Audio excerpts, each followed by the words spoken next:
Hello दोस्तों, नमस्ते, प्रणाम। कैसे ना आप लोगन? उम्मीद बा ठीक हुई हैं। हम आप सबके छोट भाई अमर सिंह।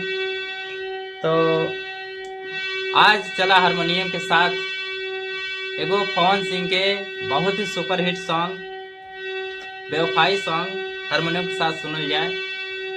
तो वीडियो अच्छा लगी तो वीडियो के लाइक, शेयर और चैनल के सब्सक्राइब जरूर करिए।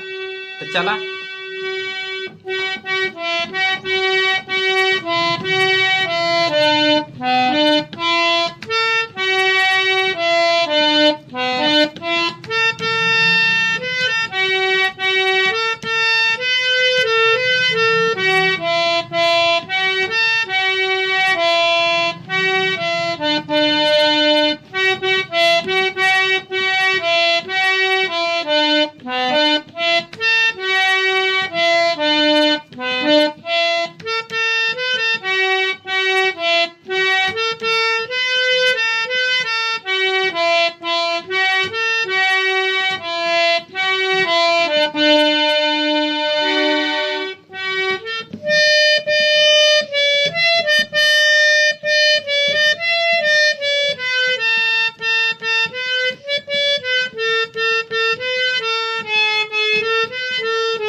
तो पवन सिंह के बहुत ही सुपरहिट सॉन्ग डाल।